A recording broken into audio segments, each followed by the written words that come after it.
ഇന്ന് ഞങ്ങളുടെ ടീം കട്ടപ്പനയിലാണുള്ളത്. ഇന്നത്തെ നമ്മുടെ bride and groom Akhil and Caroline. അപ്പോൾ ഓൾറെഡി ഇവിടെ മാരേജ് ഇന്നലെ കഴിഞ്ഞു. ഇന്ന് അവരുടെ റിസപ്ഷൻ ലുക്കാണ്. അപ്പൊ നമുക്ക് എന്തായാലും നിങ്ങളുടെ റിസപ്ഷൻ ലുക്കിലൂടെ പോവാം. ഓക്കെ, സർപ്രൈസ് ഉണ്ട്, അത് പിന്നെ കാണാം. ഇപ്പൊ നമ്മുടെ ഇന്നത്തെ ബ്രൈഡിന്റെ മേക്കപ്പ് സ്റ്റാർട്ട് ചെയ്യാൻ പോവാണ്. ഓക്കെ, അത് സ്റ്റാർട്ട് ചെയ്താലും നമ്മൾ ഓൾറെഡി കുറച്ച് ബ്രൈഡിൻ്റെതായിട്ടുള്ള ഒപ്പീനിയൻസ് ഒക്കെ എടുത്തിട്ടുണ്ട്. അപ്പോൾ നമ്മൾ അതനുസരിച്ചിട്ടാണ് ഇപ്പോൾ ചെയ്യാൻ പോകുന്നത്. അപ്പോൾ ആദ്യം ജസ്റ്റ് ഒന്ന് ബേസിക് പ്രിപ്പറേഷൻ ഒക്കെ ചെയ്യാം. ഓക്കെ ഓക്കെ, ഓൾറെഡി ഇന്നലെ ഇവരുടെ രജിസ്റ്റർ മാരേജ് കഴിഞ്ഞു. മിനിഞ്ഞാന്ന് രജിസ്റ്റർ മാരേജ് കഴിഞ്ഞു. ഇതിപ്പോൾ ഇന്ന് ചെറിയൊരു ഫംഗ്ഷൻ അവരുടെ അത്യാവശ്യം വേണ്ട റിലേറ്റീവ്സ് ഫ്രണ്ട്സ് ഒക്കെ ആയിട്ടുള്ള ചെറിയൊരു ഫംഗ്ഷനാണ്. സോ ഇപ്പോൾ നമ്മൾ ബ്രൈഡായിട്ട് തന്നെയാണ് മേക്കപ്പ് ചെയ്യുന്നത്. പിന്നെ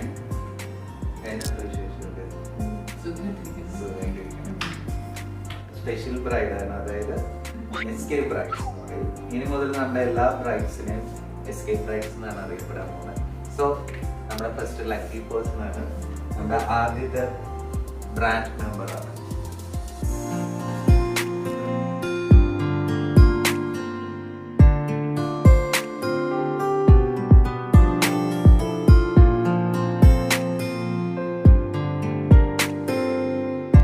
ലൈറ്റ് പിങ്ക് ഷെയ്ഡ് ആണ് സാരി വരുന്നത്. സാധാരണ നമുക്കൊരു ചെറിയൊരു ബ്ലാക്ക് ബ്രൗൺ സ്മോക്കിംഗ് ആണ് നമ്മൾ പ്രിഫർ ചെയ്യുന്നത്. അപ്പൊ എങ്ങനെയാണ് ഈ രജിസ്റ്റർ മാരേജിലേക്ക് എത്തിയത്? നമ്മുടെ ആക്ച്വലി ഒരു ലവ് സ്റ്റോറി എന്ന് പറയുന്നത് നമ്മള് സ്കൂളില് സെയിം സ്കൂളായിരുന്നു. അപ്പം അഖിൽ എൻ്റെ 2 വർഷം സീനിയർ ആയിരുന്നു. എത്ര ക്ലാസ്സിലായിരുന്നു? ഞാൻ 9th അഖിൽ +2. ആരാണ് ആദ്യം പ്രപ്പോസ് ചെയ്തത്? അഖിൽ. അഖിൽ, എങ്ങനെയാണ് നിങ്ങളുടെ ലവ് സ്റ്റോറി ഒക്കെ സ്റ്റാർട്ട് ചെയ്തത്? ഞാൻ തന്നെ പ്രപ്പോസ് ചെയ്തല്ലേ? ഓക്കെ,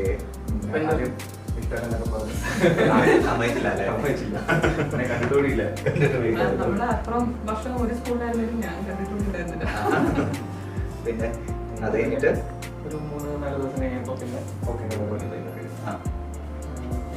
കണ്ടിന്യൂ ചെയ്ത് പോകുന്നു. സ്കൂളിൽ പ്രശ്നങ്ങളായി. സ്കൂളിൽ പ്രശ്നമായി. സ്കൂളിൽ ടീച്ചർമാരെല്ലാം ടീച്ചർമാരെ അറിഞ്ഞു, വീട്ടിൽ വിളിച്ച് പറഞ്ഞു. വീട്ടിൽ വിളിച്ചു പറഞ്ഞു. അതിന് മൊത്തത്തിൽ സീനായി. നല്ല സീനായിരുന്നു. പിന്നെ എപ്പോഴാ പിന്നെ എല്ലാം സെറ്റായി വീണ്ടും? പിന്നെ ഒരു ബ്രേക്കപ്പ് ആയി. എനിക്കൊരു ഇൻഫെക്ഷൻ സെറ്റപ്പ് ആയിരുന്നു. അതിന്റെ ഇടയ്ക്കൂടെ നമ്മൾ വർക്ക് നടത്തുന്നുണ്ട്. അതൊക്കെ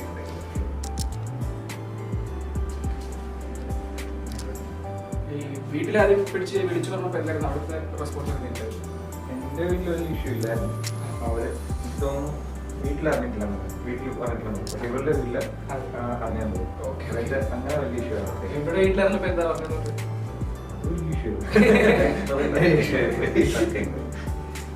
പിന്നെ നാടകത്തിന്റെ സിറ്റുവേഷനിൽ അതുകൊണ്ടാണോ അതോ ഈ പഠിക്കാനായിട്ട് നടത്തിയതാണോ എനിക്ക് സംശയം. പക്ഷെ എന്തായാലും അവസാനം നിങ്ങൾ ടോട്ടൽ ചിന്താഗതി സംഭവങ്ങളെല്ലാം മാറി. അപ്പം നമ്മള് ഫേസ്ബുക്കൊക്കെ ആക്റ്റീവായി വരുന്ന സമയമാണ്. ഇപ്പൊ 2 ദിവസം നോക്കിയപ്പോൾ അങ്ങനെ റിക്വസ്റ്റ് വന്ന് കിടക്കുന്നു. ഞാൻ അന്നത്തെ ഒരു സോറി പറയാമെന്ന് ഓർത്തിട്ട് അതിവിടെ വരുന്നില്ലേ? 2 പറയണം പറഞ്ഞാണ് റിക്വസ്റ്റ് അയച്ചത്.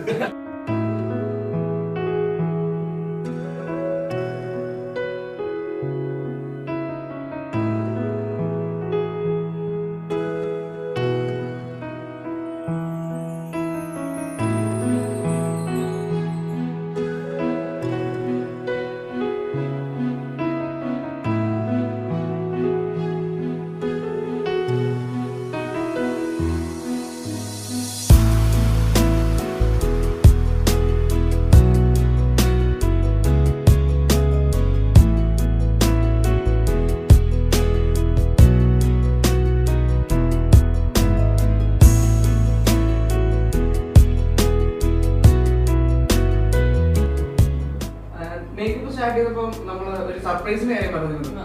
ഓക്കെ, ആ സർപ്രൈസ് നമുക്കിപ്പോ പൊളിക്കാം. നമ്മൾ HDB ഒക്കെ ചേച്ചി ബുക്ക് ചെയ്തല്ലേ? ഓക്കെ, നമ്മൾ അതിന്റെ കൂടെ എയർ ബ്രഷ് കൂടെ ചെയ്യാൻ പോവാണ്. എങ്ങനെയുണ്ട് ഒരു സ്പെഷ്യൽ ഗിഫ്റ്റ് കിട്ടിയപ്പോ? ഭയങ്കര സന്തോഷമായി. ഞങ്ങൾ സർപ്രൈസ് ആയിട്ട് വെച്ചിരിക്കുകയാണ്. ഞാൻ പറഞ്ഞില്ലായിരുന്നു നമ്മുടെ ബ്രൈഡായിട്ട് ആദ്യത്തെ ഒരു ബ്രൈഡിന് ഒരു ഗിഫ്റ്റ് കൊടുക്കണം. ഞങ്ങളുടെ മേക്കപ്പിലൂടെ തന്നെ അത് കൊടുക്കാമെന്ന് വിചാരിച്ചു. ഭയങ്കര ലക്കി കൊടുക്കുന്നതായിരുന്നു.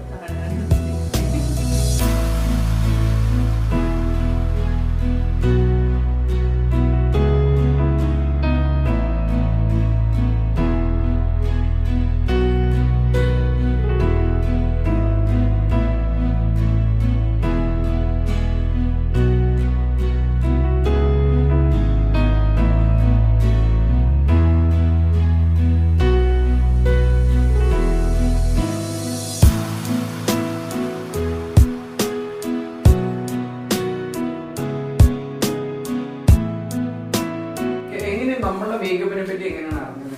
ആക്ച്വലി എന്റെ ഒരു ഫ്രണ്ട് ഉണ്ട് അമലു, കെവിന്റെ എന്റെ cousin. അമലുവിന്റെ എൻഗേജ്മെന്റിന്റെ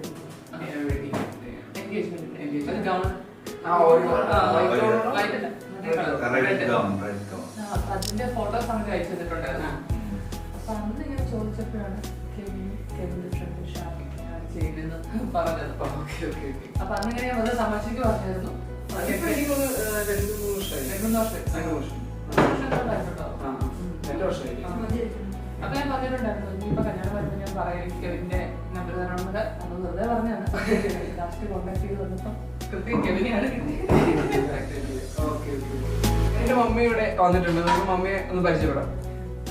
എന്റെ പേര് ജോലി. ഓക്കെ, നമ്മള് ഇവരുടെ കഥകൾ കേട്ടായിരുന്നു. അപ്പം ഇത് ആദ്യം വീട്ടിലറിഞ്ഞപ്പോ എങ്ങനെയായിരുന്നു റെസ്പോൺസ്? വീട്ടിലതിന് തീർച്ചയായിട്ടും നമ്മൾ എതിർക്കുണ്ടായിരുന്നു.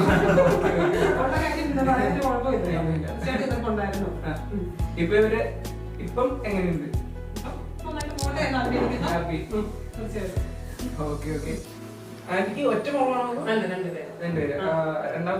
രണ്ടാമത്തെ ആള് ഡിഗ്രി പഠിക്കുന്നു, DSW ചെന്നൈ.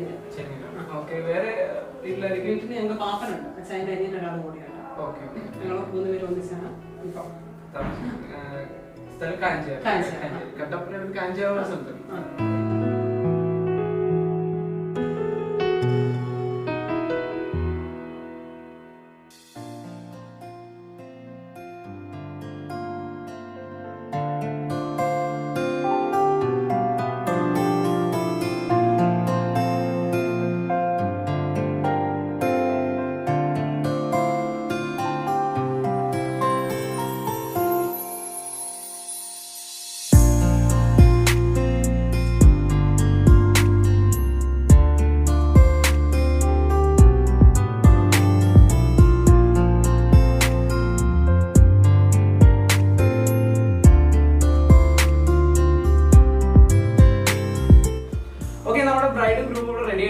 നമുക്ക് അവരോടാണ് ചോദിക്കാൻ എങ്ങനെയുണ്ടായിരുന്നു ഇന്നത്തെ എക്സ്പീരിയൻസ്?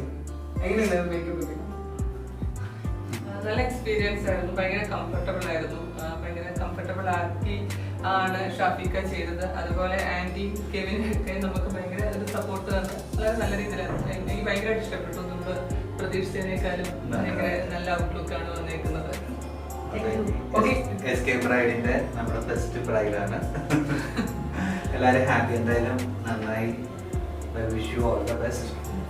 ഞാൻ ഒരു കാര്യം നിങ്ങളോട് രണ്ടുപേരോട് ഒരു ക്വസ്റ്റ്യൻ ആണ്. ഓക്കെ, ഇന്നത്തെ നമ്മളുടെ ഈ സൊസൈറ്റിയിൽ ഒത്തിരി ലവ് മാരേജസ് നടക്കുന്നുണ്ട്. ഒത്തിരി നമ്മൾ കാണുന്നുണ്ട്, ഓരോരോ ന്യൂസുകൾ കാണുന്നുണ്ട്. അപ്പൊ ഇന്നത്തെ സൊസൈറ്റിയിലെ ലവേഴ്സിനോട് നിങ്ങൾക്ക് എന്താണ് ഒരു മെസ്സേജ്? ലവേഴ്സിനോട് മാത്രമല്ല, എല്ലാവരോടും കല്യാണം കഴിക്കാൻ പോകുന്നത് ഒട്ടും ടോക്സിക് ആവാണ്ട്, പരസ്പരം അബ്യൂസീവ് ആവാണ്ട് ഒരു അണ്ടർസ്റ്റാൻഡിങ്ങിൽ പോവുക.